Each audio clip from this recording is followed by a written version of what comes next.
Before you hear this, I want you to know that there's no happy ending to this story. And I don't know if there ever will be one as long as I live.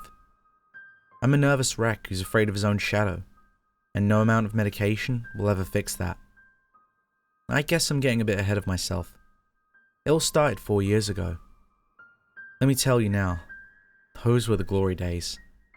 I had an excellent job, a beautiful wife, and a huge home.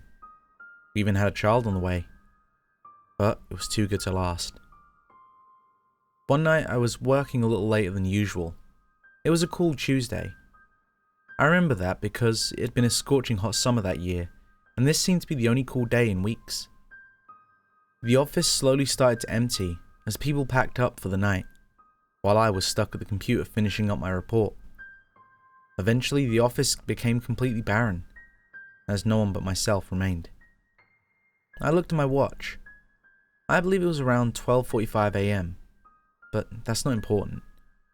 What was important was that they were shutting down the power in 15 minutes, and I needed to finish up as quickly as possible. I was at my limit, typing hundreds upon hundreds of words a minute, trying in vain to finish off my report. That's when I saw it. It was only a glimpse, but I could swear I saw someone pass by out the corner of my eye.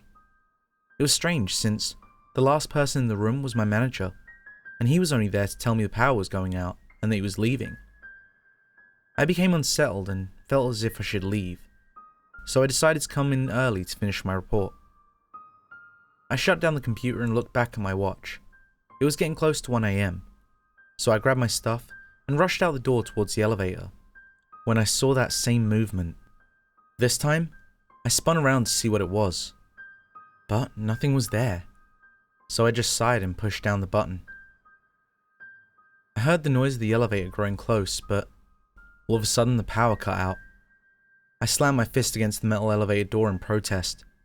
I was tired and paranoid, so I hastily headed for the stairwell. As I expected, it was pitch black. I couldn't see a thing. I gripped what I believed to be the railing and slowly made my way down the stairs. I was about halfway down when I heard the sound of a nearby door shutting. I was feeling nervous, so I picked up my pace a little bit. I was getting close to the first floor when I started to hear footsteps behind me. I was becoming even more paranoid, so I began to jog down the stairs. The footsteps behind me were picking up in pace, and I guess I became a little unfocused as I tripped and fell face first onto the floor. I looked up and saw the door to the first floor.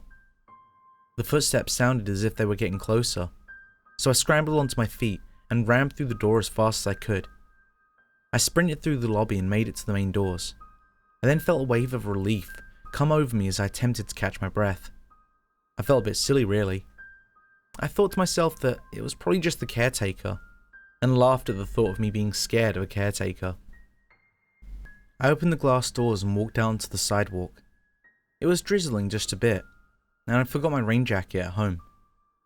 I considered calling a cab since the buses stopped running by this time, but I felt it would be better if I walked since I'd been sitting in a chair all day. This was a big mistake. About 2 blocks away from the building, I start hearing footsteps again. I reassured myself that it was nothing and continued on, but once again, the pace began to pick up. I reassured myself yet again, and the pace picked up to a full-blown sprint, and my paranoia kicked in. I ran as fast as I could, and what came to my ears worsened my fear. I could hear more than one set of footsteps. There were several. A smirk came across my face as my house came into view. I was almost home free. I made it to the path of my doorstep before I even knew it.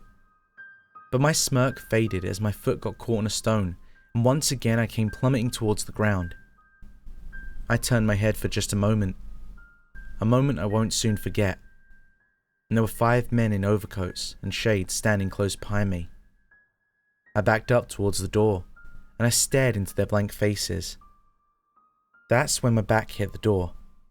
I quickly reached for the doorknob and turned it with lightning speed. Suddenly the door burst open and I collapsed onto the floor. I jumped onto my feet and slammed the door shut. I locked it tight and sighed with relief, and chuckled a bit. and turn around to go find the phone so I could call the police. That's when I was filled with great horror. What I saw was my wife. She was laying dead on the floor, with her blood smeared everywhere. I could feel myself becoming faint, and I must have passed out because the next thing I remember was waking up to the police banging on my door. I was blamed for the murder of my wife and unborn child, and I felt as if I deserved it because maybe, just maybe, if I had taken a cab, she'd still be alive. After the trial, I was checked into a hospital for being mentally unstable. They tell me that I have to come to terms with what I've done, but I know what I saw that night, and no doctor will convince me otherwise. I still don't know why those men did what they did, but one thing's for certain. They ruined my life, and I won't sleep until every last one of them is dead. As I said before, there is no happy ending to this story, but I think my chances of one just went up. I can hear the footsteps now. Thanks for sticking around to the end, and if you enjoyed today's story, make sure to leave a like, and if you want more like it, make sure to subscribe and ring the bell so you never miss a story. If you need more now, why not check out my Creepypasta playlist? I'll leave that on this card, and I'll catch you in the next story.